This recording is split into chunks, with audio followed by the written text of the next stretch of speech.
The Life Journey to E. Chapter 7. A New Question.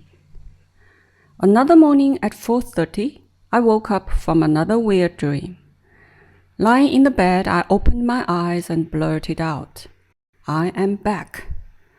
At that moment, I was extremely sober, and I suddenly realized that what had been troubling me was not the conflict between the physical feeling and the reality, nor was dream or reality.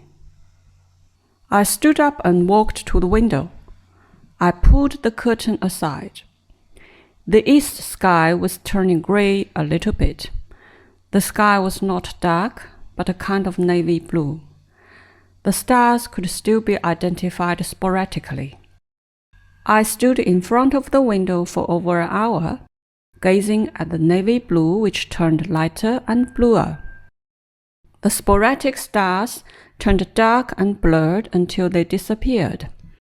Occasionally, sparrows flew up and down on the roof of the neighbors, and some unknown birds flew by. As the morning light came through the window, I turned back, like in the morning I got up with the days. Looking around, and for the first time in my life, I observed the world for a long time.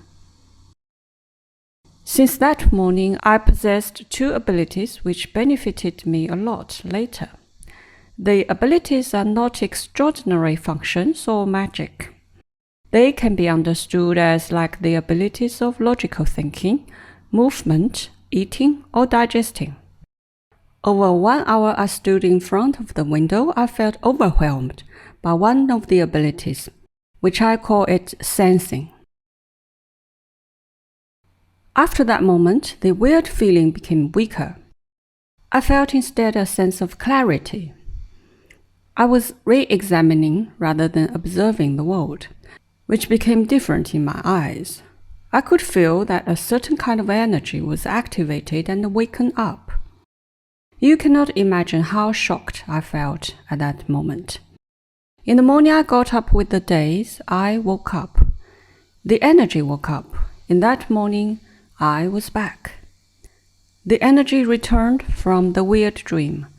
I really had been to those places in the dreams.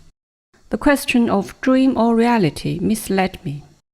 It was just a superficial presentation and not the root of the question. What really troubled me was how to define I. That is, who actually went to those places? I or the person lying in the bed? It was the confusion of how to define myself that really troubled me.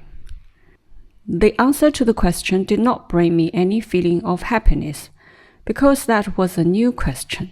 Who am I?